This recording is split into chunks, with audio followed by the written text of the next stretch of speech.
අපි ස්ටිකර් අලවනවා. අපි දිගටම අලවනවා. පුළුවන් නම් ආණ්ඩුවට නවත්තන්න කියන්නකො. අපි ඊශ්‍රායලයට විරුද්ධව ස්ටිකර් අලවනවා. අපි මේ නෝම්බි අවුරුද්ද ඉවර වෙච්ච ගමන් අපි ස්ටිකර් අලවනවා හැමතැනම. අපි අලවලා අපි කියන මගේ වාහනේත් මම ස්ටිකර් ගාගෙන යනවා. පුළුවන් නම් ඒවා ගලවන්න කියන්නකො. ඒකේදී shame on you. අපි අහන්න කැමති ඔබතුමාගේ ආණ්ඩුව දැන් ඊශ්‍රායලය වෙනුවෙන්ද පෙනී හිටින්නේ. තමුන්නාන්සලා දිගින් දිගටම අපි එක්ක පාරවල් වල බෑලා කෑ ගහලා කිව්වේ ස්වාධීන පලස්තීන රාජ්‍යයක් වෙනුවෙන් පෙනී හිටිනොයි කියලා. එහෙම කියලා බලයට ආපු අනුර කුමාර දිසානායකගේ මේ ආණ්ඩුව අද වෙනකොට පලස්තීනයට පක්ෂව ඊශ්‍රායලයට විරුද්ධව කටයුතු කරන අයව තෝරගෙන තනි තනියෙන් දඩයම් කරන්න පටන් අරන් තියෙනවා. ඔයාගේ දෙපිඩි පිළිවෙත දැන් හෙළිදරව් වෙනවා. ඔයාගේ දෙපිඩි මුහුණ ඔයා දැන් හෙළිදරව් කරමින් පවතිනවා ජනාධිපතිතුමනි. පලස්තීනය වෙනුවෙන් අපි පෙනී හිටින අපේ අයිතීන්ට අත්අත තියන්න આવොත් අපි දහස් ගාණක් ජනතාව කොළඹ නගරයට රැස් කරනවායි කියන එක අපි මේ ආණ්ඩුවට කියන්න කැමතියි. පහුගියදා කොළඹ shopping mall එක රැකියාවක් කරන තරුණයෙක් ඔහු විසින් ඊශ්‍රායලයට විරුද්ධව එහි තිබුණු කුණු බාල්දියේ ස්ටිකර් එකක් අලවලා තිබුණා. ඔහු ඊශ්‍රායලයේ විරුද්ධ ස්ටිකර් එකක්. ඒ ස්ටිකර් එක ඇලවීම සම්බන්ධව ඒ තරුණයව අද මේ අනුර කුමාර දිසානායකගේ ආණ්ඩුවේ ඉන්න ත්‍රස්ත විරෝධී අංශය විසින් අත්අඩංගුවට අරගෙන රැඳවුම් භාරය දැන් තියාගෙන ඉන්නවා. දැන් අපිට පේනවා පෞගියදා ඒරාවුර් වල පලස්තීනයේ සම්බන්ධව කවියක් ලියපු තරුණයෙක්ව පොලිසියට ගෙනල්ලා කට උත්තර අරන් තියෙනවා. තව මේ දකුණු ප්‍රදේශයේ පලස්තීනයේ සම්බන්ධව වීඩියෝ එකක් ෂෙයා කරායි කියලා එයාව CID එකට ගෙනල්ලා කට උත්තර අරගෙන දැන් මාස 3ක් වෙනවා CID එකේ ටෙලිෆෝන් එක තියාගෙන ඉන්නවා. අද මේක සංවිධානයට කරපු මේකේ ප්‍රධාන කොටස්වරයෙක් වෙන මිෆ්ලාල් මෞලවිතුමාගේ ගෙදරට ඊයේ රෑ ඉඳන් CID එකෙන් CCD එකෙන් TID එකෙන් ඇවිල්ලා ප්‍රශ්න කරනවා අද මේ මොකද්ද කරන්න කියලා. අද එතුමාව මෙතනට එන්න දුන්නෙත් නෑ CCD එකට අරන් කියලා කට උත්තරයක් ගන්නවයි කියලා. තවම CCD එකේ තියාගෙන ඉන්නවා. මට කියන්න තියෙන්නේ අනුර කුමාර දිසානායක ජනාධිපතිතුමනි ඔබතුමා ගැන ලැජ්ජයි අපිට. ලැජ්ජයි. අපිට ලැජ්ජයි. ලැජ්ජයි. ඒකේදී shame on you. ඔබතුමා ප්‍රජාතන්ත්‍රවාදය ගැන කතා කළා. අපි එක්ක එකට ඉඳගෙන විරෝධතාවල් පැවැත්වුවා පලස්තීනය ගැන. අපි එක්ක එකට මහපාරවල් වල සටන් කළා පලස්තීනයේ අයිතිය වෙනුවෙන්. දැන් ඔබතුමාගේ ආණ්ඩුව අපි අහන්න කැමති ඔබතුමාගේ ආණ්ඩුව දැන් ඊශ්‍රායලය වෙනුවෙන්ද පෙනී හිටින්නේ. දැන් ඊශ්‍රායල් කාර්යෝ මේ රටට ඇවිල්ලා මේ රටේ විසිට් වීසා උඩ සංචාරක වීසා අරගෙන ඇවිල්ලා ව්‍යාපාර කරන ආරුගම්බේ වෙන කාටවත් ගිහලා සර්වසින් කරන්න බෑ. අද ඒගොල්ලෝ අනිකුත් අය ශ්‍රී ලාංකිකයන්ට තර්ජනය කරනවා. සම්පූර්ණයෙන් මේ ව්‍යාපාරය ඊශ්‍රායල් ජාතිකයන් අතට අරන් තියෙන ආරුගම්බේ වල තිබෙන ඒ සර්වස් මේ ක්‍රීඩා ඊළඟට දකුණු ප්‍රදේශවල ව්‍යාපාරකම් කරනවා. මේ කොළඹ නගරේ ප්‍රධාන ස්ථානයක රෙඩ් සිනමන් එක ඉස්සරහා ඊශ්‍රායලයේ සංස්කෘතික මධ්‍යස්ථානයක් ගොඩනගනවා. මම පාර්ලිමේන්තුවේ හරිනේ අගමැතිතුමියගෙන් අහුවම එතුමිය පිළිගත්තා. මේක නීති විරෝධී, මේකට රජයේ අනුමැතිය නැහැයි කියලා. අද වෙනකොට මාස 4ක් වෙනවා. ගත්ත ක්‍රියාමාර්ගයක් නැහැ. තවම STF එකයි පොලිසියයි දාගෙන අද ඒ ආරක්ෂක ඒ ඊශ්‍රායලයේ තිබෙන සංස්කෘතික මධ්‍යස්ථානය ආරක්ෂා කරනවා. ඒතොර අපි ආණ්ඩුවෙන් අහනවා මොකද තමුන්නාන්සලාගේ පලස්තීනයේ සම්බන්ධව ප්‍රතිපත්තිය? තමුන්නාන්සලා දිගින් දිගටම අපි එක්ක පාරවල් වල බෑලා කෑ ගහලා කිව්වේ ස්වාධීන පලස්තීන රාජ්‍යයක් වෙනුවෙන් පෙනී හිටිනොයි කියලා. එහෙම කියලා බලයට ආපු අනුර කුමාර දිසානායකගේ මේ ආණ්ඩුව අද වෙනකොට පලස්තීනයට පක්ෂව ඊශ්‍රායලයට විරුද්ධව කටයුතු කරන අයව තෝරගෙන තනි තනියෙන් දඩයම් කරන්න පටන් අරන් තියෙනවා. තනි තනියෙන් දඩයම් කරනවා. අද ඒගොල්ලන්ව අරගෙන ගිහලා ප්‍රශ්න කරනවා.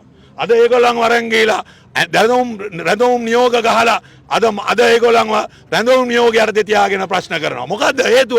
ඊශ්‍රායලයට විරුද්ධව ස්ටිකර් එකක් ඇලවුවා කියලා. එහෙමනම් අපි ආණ්ඩුවෙන් අහනවා අනුර කුමාර දිසානායක ජනාධිපතිවරයාගේ ආණ්ඩුවෙන් අපිට කියන්න ඔයා ඊශ්‍රායලය වෙනුවෙන් ඉන්නවා නම් ඒක එළියට කියන්න.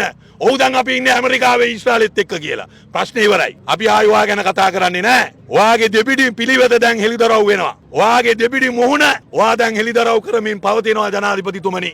ඒක හිටි දනව් වෙනකොට තව ඔයා හෙළිදරව් කරනවා.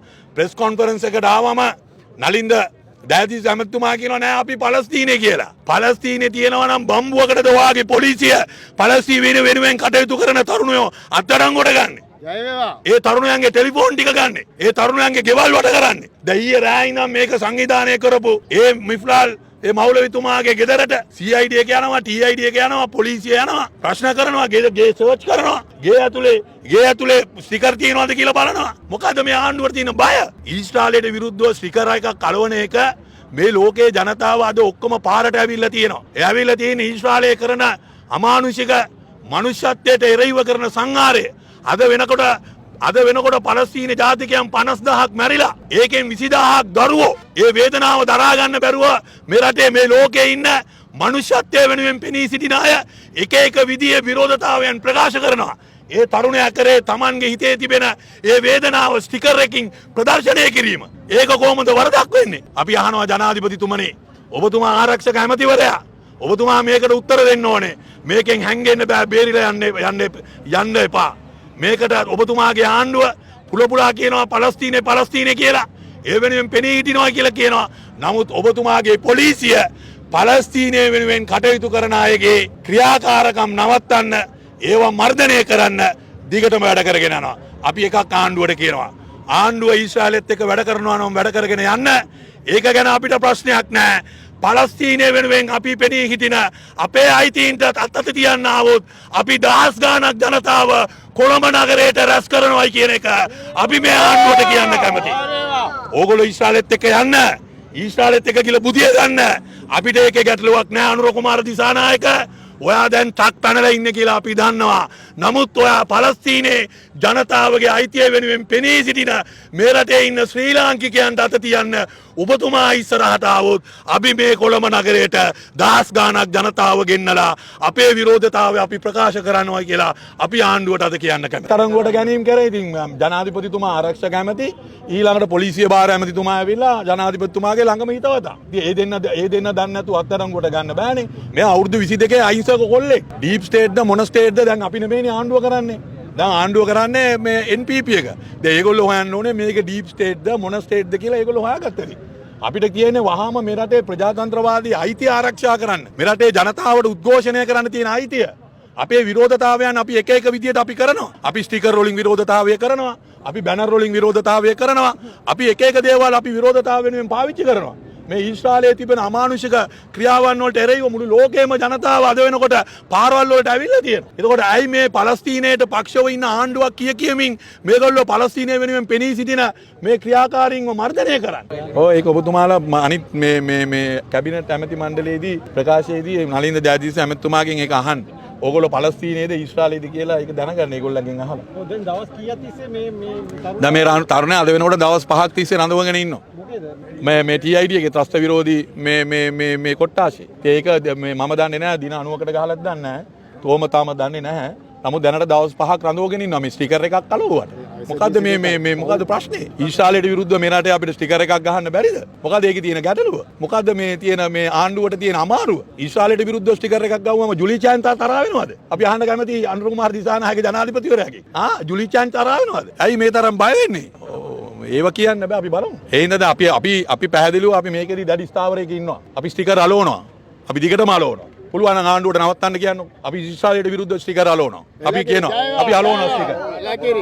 අපි රටව පුරාම අපි පෝස්ටරුත් දානවා, අපි ස්ටිකරුත් අලවනවා. අනුර කුමාරගේ ආණ්ඩුවට කියන්නකො පුළුවන් නම් ඒ ඊශ්‍රායල ස්ටිකර් ගලවන්න කියලා. අපි අලවනවා. අපි මේ නෝම්බි අවුරුද්ද ඉවර වෙච්ච ගමන් අපි ස්ටිකර් අලවනවා හැමතැනම. අපි අලවලා අපි කියනවා මගේ වාහනේත් මම ස්ටිකර් ගාගෙන යනවා. පුළුවන් නම් ඒවා ගලවන්න කියන්නකො. අපි බලමුකෝ. ඒගොල්ලෝ දැන් මේ දෙබිඩි පිළිවෙත ඒගොල්ලන්ගේ හෙලිදරව් වෙනවානේ. ඒගොල්ලෝ මේ කාලයකට විපක්ෂයේ ඉන්නකොට එක මොහුණයි, ආණ්ඩුව ගත්තට පස්සේ එක මොහුණයි. ඒ මොහුණ අපි හෙලිදරව් කරනවා දැන්. දැන් ඒගොල්ලෝ ඊශ්‍රායලෙත් එක්ක ඉන්නේ කියලා හැම එක්කෙනාම දැනගන්න ඕනේ. මේ අහිංසක කොල්ලෙක් වත් අත්අඩංගුවට තියාගෙන අපි දවස් 5ක් තිස්සේ අවුරුදු 22ක කොල්ලෙක් මොකද්ද මේ කරන අපරාධය? ස්ටිකර් එකක් අලවපු එක ත්‍රස්තවාදී පනත යටතේ අත්අඩංගුවට ගන්න දෙයක් අපිට තේරෙන්නේ නැහැ. ඒ හින්දා ආණ්ඩුව මේකට උත්තර දෙන්න ඕනේ. ඕකේ. ආණ්ඩුව යන ගමන ගැන මොකෝ අදහසද? ගමන දැන් පේනවනේ වාට. මම කියන්න දෙයක් නැහනේ. ගමන පේනවනේ කොහාටද ආණ්ඩුව යන්නේ කියලා. ආණ්ඩුව දැන් යන්නේ මේ කියපු ඒගොල්ලෝ පොරොන්දු වෙච්ච ගමනේ නැහැ කියලා ඒගොල්ලන්ට තේරුම් ගන්න පුළුවන්. ඒකාධිපතිවාද. வீடியோக்களை மிஸ் பண்ணாமல் பார்க்க இன்றே ஷார்ட் நியூஸ் யூடியூப் சேனலை சப்ஸ்கிரைப் பண்ணுங்கள்.